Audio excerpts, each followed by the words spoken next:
And we're back in the car, in the rain, like we never left. Welcome to the Confessions of a Not So Dangerous Mind podcast. I'd like to thank you all for spending some of your rainy Monday afternoon here with me in New York. But once again, we're going to skip past all that promotional jazz and get right to the guts of the episode. The newest entry in our continuing series of the great movies. And this is an unconventional entry in the sense that while this film is fresh on Rotten Tomatoes and got pretty good reviews, I feel as if it didn't do as well at the box office as it should have, but I feel like it's underrated by history, which is strange given the strength of the cast, the fact that you have two-time Oscar winner, the nominal lead, and somebody who has been known as a scene-stealing, scenery-chewing kind of a performer and a bit of a polarizing figure, that being Massapequa native Alec Baldwin. The lead actor in the film, though, is Anthony Hopkins, or Sir Tony, as Alec, and Tom Hanks and almost anyone who knows him in the movie business always gives him the honorary designation, which he earned, but he's one of those people that no one blinks about calling him Sir. That is the level of respect that Anthony Hopkins fosters now, and even in the mid to late 1990s, everybody just held his dedication to craft in such high esteem. But the movie in question is Lee Tamahori's 1997 The Edge, which is based on a screenplay by none other than the extraordinary playwright and screenwriter and filmmaker David Mamet. And Alec Baldwin, as we know, whether you like him or not, he is hugely talented. He's highly intelligent. You know, like I said, he's polarizing with Trump on the Saturday Night Live and the horrendous shooting on the set of the movie Rust, where there's nothing funny about that. That's not, I know a lot of people made a lot of jokes and a lot of memes. It's not funny at all. It's horrible. But Alec Baldwin is a fantastic actor. He was really good on the stage in the early 90s with Streetcar Named Desire opposite Jessica Lange. And he is just a prodigious talent. And the movie The Edge it turns into a bit of a two-character play. So not surprising that a home run hitter such as David Mamet wrote it, but it doesn't feel like that. It is a big production.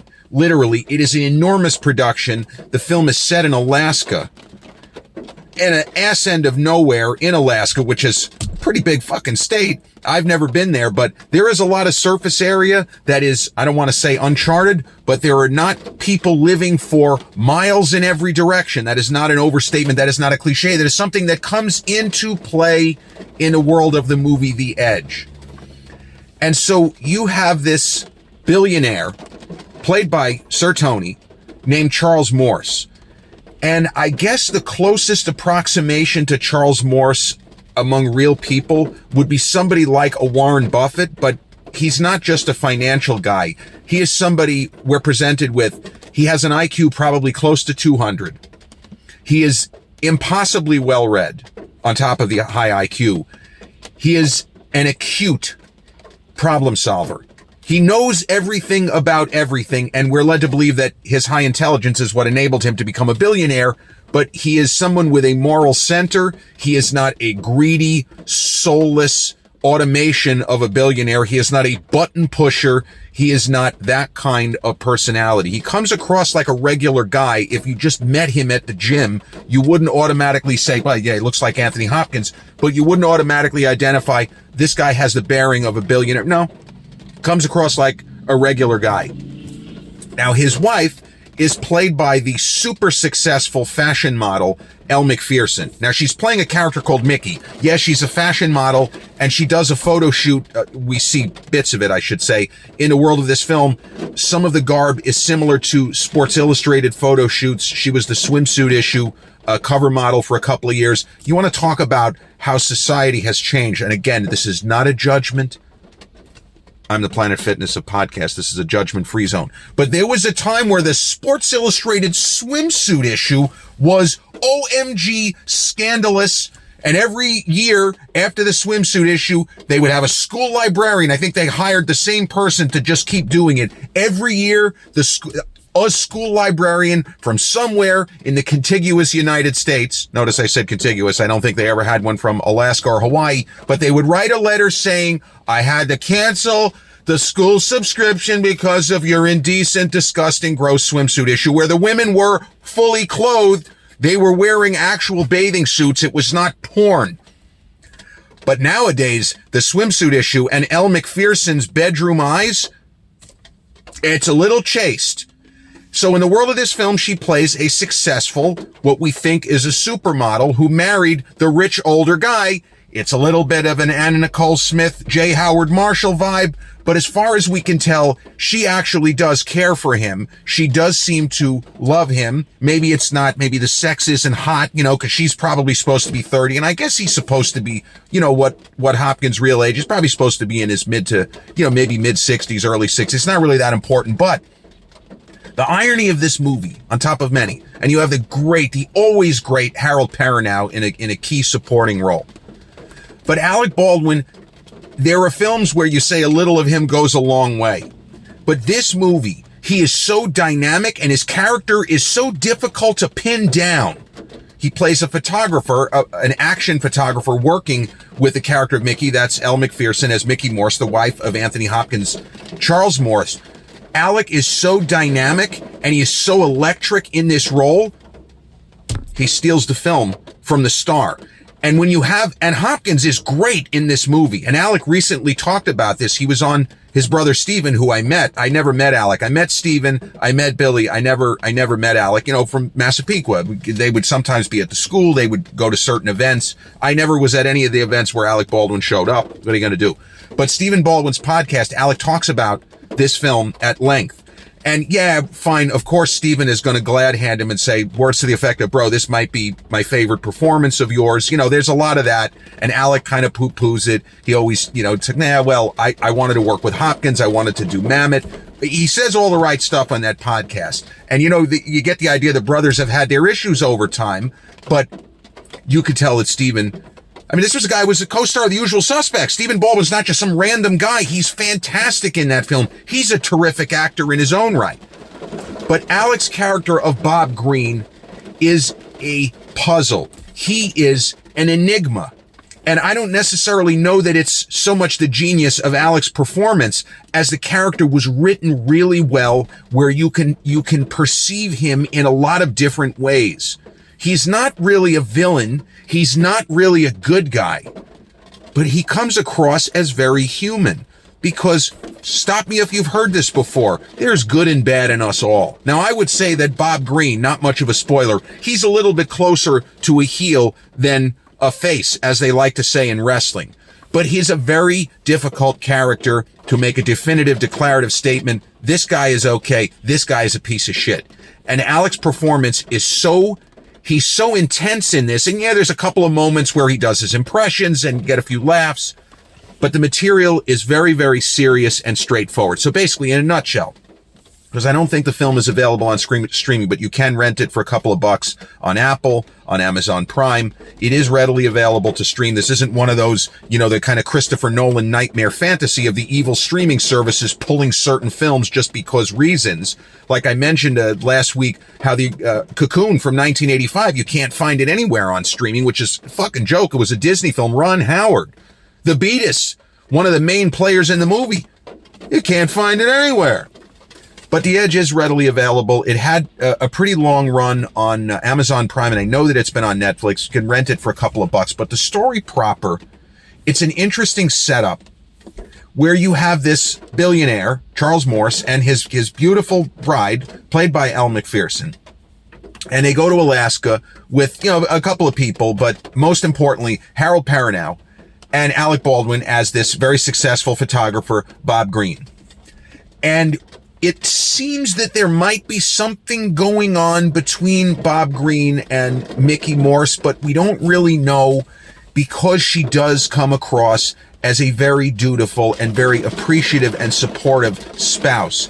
And they took great pains to give Elle enough room in this movie where we feel as if she cares. Now, that doesn't mean that she's not having an affair, but this is not a push-button marriage. She is not presented as a scheming, horrible person. Now, we can form our own conclusions at the end of the movie, but she is presented in a very straightforward way. And Elle, she's not Meryl Streep, but she has a very natural performance style where you wouldn't know that she was not a trained actress, is what I'm saying. She looks like a supermodel, but there are plenty of other people that do. She is not stiff up there in the way that, for example, Claudia Schiffer, not to take shots at anybody, but Claudia Schiffer in movies, Elle Macpherson comes across a lot better as a performer. So they go to Alaska to do this photo shoot, and they celebrate Charles's birthday. I don't know if he's supposed to be 65. I don't remember that, but they celebrate his birthday. And it is a really funny moment. And there's a lot of talk about bears, that they're in an area, you got to be armed because there could be bear attacks. And it feels like a bunch of bullshit, quite frankly, if we drop into this movie and we know nothing about it other than, oh, look at this, Alec, and here's Anthony Hopkins. And isn't that hot woman who used to do the Sports Illustrated swimsuit issue? But all this talk about bears and you got to be ready. And then the surprise birthday party for Charles, and we see a bear and we freak out, and it's Alec Baldwin pretending. He's got this whole get up there like a costume, like a Halloween costume. And the scene is played for laughs. It is really well acted. And it's the sort of moment in a movie that if you're like me, it could not have been easy to shoot. It had to be very difficult to set this up because it appears that there are natural reactions from at least a couple of the members of the cast, including Anthony Hopkins. I don't think he was ready for it. He knew it was going to happen, but I think that the timing was deliberately off to give him a more surprised reaction. In other words, in Anthony Hopkins' process, he thought he probably had another 10 seconds of moving around before they were going to jump. And Alec jumping when he does, it does not look like Anthony Hopkins is acting. He is having a real scared shitless reaction. And that's fine. You're allowed to do whatever you can. You remember what Hitchcock said? Why do you consider actors like cattle? And he says, no. I just said they should be treated like cattle. Hitchcock was a real wise guy. But they're in this very remote location. And Anthony Hopkins is legitimately interested in where he is in his surroundings. And he gets to show how smart he is. There are a couple of moments where you say this is probably the most intelligent man in the world. And the fact that he appears to have read thousands of books, and not only read them, but committed the information that he absorbed to memory. Now, all of this is interesting, but it comes into play in the world of the film. So he starts to have a conversation with the innkeeper. They go to this really nice, again, this in the middle of nowhere facility, but they have a helicopter. Like, they can move about. They can go if there's a general store miles away. But they have plenty of supplies on hand. The innkeeper has stocked them up for as long as their stay is going to be. So Hopkins starts to chat with this innkeeper as Harold Perrineau, Alec Baldwin, and Elle Macpherson are going to go on I'm not sure at that point if they're scouting a location, but they're going to go do a photo shoot, not where they are right now.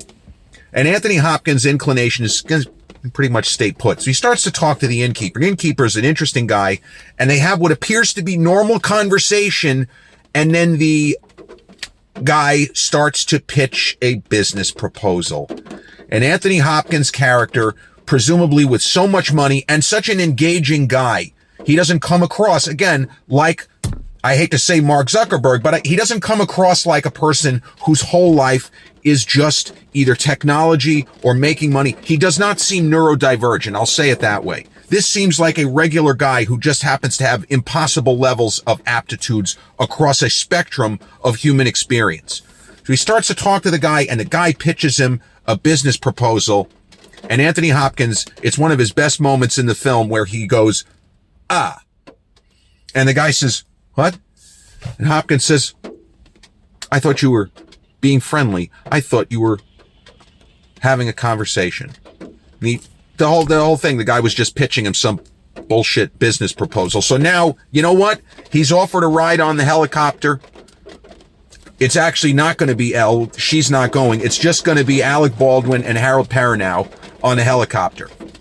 So they go to find a location to do a shoot with Mickey, but there wasn't any reason for her to go on this particular trip. So the three guys get in the helicopter. They start their voyage. And Anthony Hopkins engages Alec in a conversation.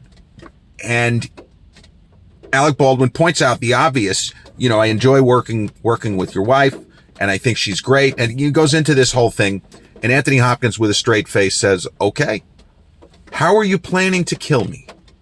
He actually throws that out there. How are you planning to kill me?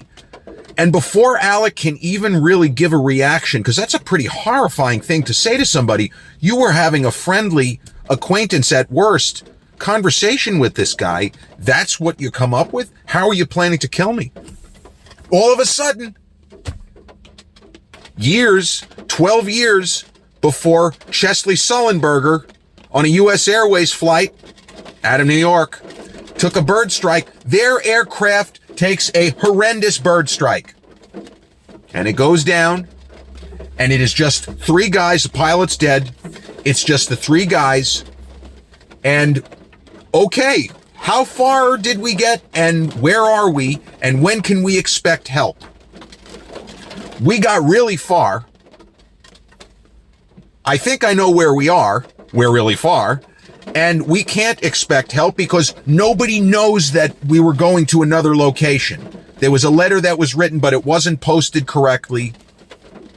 And now these guys are stuck in a very inhospitable area in Alaska, and they are a lot of miles from where they would need to be. And it's the sort of thing where you begin to calculate, what are the chances of survival? If they knew exactly where to walk, if they had unlimited food and water, they still might not make it. And that is the scariest thing you could say. Now, they don't say that. This is what we as the audience can quickly discern. They are far enough away where they might be dead, not because of food and water. They might be dead just because they ain't going to make it out. They might freeze to death because they're going to have to walk through some terrain that might be 0 degrees. But Anthony Hopkins, we are presented with somebody who has accumulated all this knowledge and maybe hasn't had to put it into practice. And he gets a look on his face when he realizes just how fucked they are. He says, do you know why people die in the wild? Do you know why they don't make it out? I don't know. Shame. They die of shame. They start wondering how I got here. How could I have been so stupid as to get here? Instead of doing the obvious, how are you going to get out? What can you do? Well, what can we do, Charles? We can think. We can use our brains. We can use our accumulated knowledge and figure the hell out of here. Let's fucking go. And he becomes almost indignant. We're going to make it out of here. 3 of us. We're going to walk out of this situation. Let's go.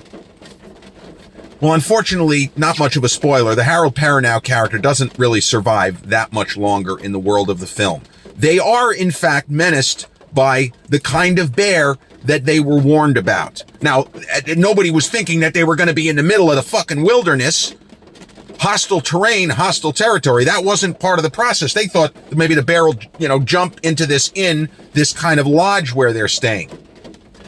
The bear is actually played by a bear actor who was also in the movie The Bear and a few other ones, named Bart the Bear. Now, Alec Baldwin also talks about how when the cameras weren't rolling, Bart the Bear was the sweetest, kindest, gentlest, cuddliest bear that could rip your fucking head off. You know, the whole thing with the 1 gorilla versus 100 guys. Good luck without any kind of weaponry or anything like that with a bear like this. This bear would take those 100 gorillas and fuck them all up. Thing is fearsome, but that was it on command. It could appear to be scary and menacing, but when it was just fucking around on the set, Alex, no, we wanted to play with it. Just stay away from him. The claws are like that big. So they are menaced by this bear. And it does become not only a battle of the 2 men against the elements and against the bear, but we keep getting the idea that Alec Baldwin's Bob Green, maybe he actually was planning on killing Charles Morse.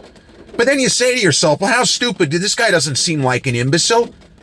Why would I want to kill you? To get the money? But how the fuck would I get the money? How would he get the money? By what process would he get the money? Charles Morse is not going to leave 100% of his fortune to his bride. He's probably going to leave 99% of it to charity or some business situation or something. How would he get, well, I don't know. That's one thing in the movie that I never really bought into, that could ever be a process. Now, he may want the guy to die a normal death in general. That's different. You know, then you get into like the movie Body Heat, the angle where Kathleen Turner wants her husband to die so she can be rich and be with William Hurt's kind of sad sack attorney, Ned Racine. Well, I want my husband to die. But as William Hurt points out, this is a 58-year-old man who is in normal health. He's not just going to keel over. He's not going to just die. Well, maybe in the world of this film, because we know for sure that Bob Greene did not want to get stranded in the wilderness, but maybe there's going to come a moment where he can show, do I really want to kill this guy, or do I not really want to kill this guy? Do I just want to get the fuck out of here? I want both of us to get out of here and continue on our path to life and enlightenment and love and whatever it might be. So there are multiple moments in this film, and this is to the credit of the director, and I assume David Mamet's very, very tight screenplay. There are numerous moments in this film where Bob Greene takes actions which are heroic, where if he wanted the guy dead, he could have let him die at least 2 times. But then there are those times where you get the sense that he is actively plotting, and you can even calculate, all right, if they get to a point where it appears they're going to both be okay, maybe now that'll be his chance. Maybe this will be his chance to try to kill the guy. But then you say to yourself, as intelligent as Charles is, maybe I'm just not smart enough to think of myself as a legitimate adversary for this guy. Maybe nobody could really be a legitimate adversary for this guy. Now, here's a little funny bit of trivia. This is so stupid. The last time I watched the movie, I took note of just how many different times and how often Alec Baldwin addresses Anthony Hopkins by his first name of Charles. He says the word Charles well over 100 times in this movie. And that is a bit of a David Mamet thing. You look at some of his plays where the character names are just repeated ad infinitum in perpetuity. They just keep identifying Charles. There's something on YouTube. It's Alec Baldwin Edge Charles Supercut. Every time he says the word Charles in the film. It does get a little bit distracting. But at about the 30-minute mark, you start laughing. It almost adds to the entertainment value, because I just don't believe it's 2 guys by themselves and they're just going to keep identifying themselves with Bob. I mean, Anthony Hopkins just says the word Bob a lot. He probably says Bob 70 times in this movie. Do we lay down and die, Bob? Do we lay down and die, Bob? Great moment for Anthony Hopkins. But the way the guys together on screen, they had great chemistry. And Baldwin, not surprisingly, has done nothing but throw bouquets of praise of just how great this guy was. You know, I wanted to work with him. I considered him a hero even at that point. I wanted to work with him. Disappoint me. He was even greater than I thought. This is what Alec, again, I recommend it, when he talks about this movie on his brother's podcast. It's called the One Bad Movie Podcast. This is certainly not the one bad movie. And Stephen was all for it, wanted to hear as many stories from the set as possible. But they work really well together. It was probably at least a month of shooting where it's just the 2 guys. And they had to sit in makeup because, you know, they're out in the wilds, the length of beard and the outfits they're wearing, well, the blood was over here and it's not over there. They had to match everything. And the filmmaker, Lee Tamahori, Alec also talked about how he was a huge fan of a film that guy did, Once Were Warriors, which was a big movie in 94. Didn't make that much money, but got enormous international acclaim just for being a terrific film. So the movie The Edge, I'm not going to spoil anymore. It doesn't wrap up the way that we think it will in any capacity. And this is not a movie it doesn't have the kinds of showdowns that we expect. It is a story of survival. It is a story of how sometimes, and we know this, you can have unbelievable amounts of knowledge and you have no ability to use any of it for practical purposes, right? I know a lot of stuff about trigonometry. Well, not that much, but I know trigonometry. I know geometry. It does not really work in the natural world. You know, they didn't teach us how to do tax returns in college, but there's a lot of other stuff. There's a lot of other stuff that we learned how to do. In the world of this film, Anthony Hopkins, Charles Morse, has infinite amounts of knowledge that he should not have ever had to put into practice. And in the world of this film, he gets to put almost everything. He makes a mistake. He thinks he can use his belt buckle to turn something into a compass. It fucks up. Doesn't work. But he does a lot of other unbelievable stuff simply because he read about it. And nature is what it is. If this means this, this means this. And there's really an amazing moment, and I'll spoil this one part, where the guys are having a meal. They're having a meal. You know, they can kill a fish, whatever. They're having a meal. And Alec Baldwin says something like, "I wish we had some salt." He's happy they're eating. They're not going to starve to death. They got water. "I wish we had some salt." And Sir Tony, as only he can, goes, "You know, you can season meat with gunpowder." And Alec Baldwin, also in his own inimitable way, goes, "I wish we had some gunpowder, Charles."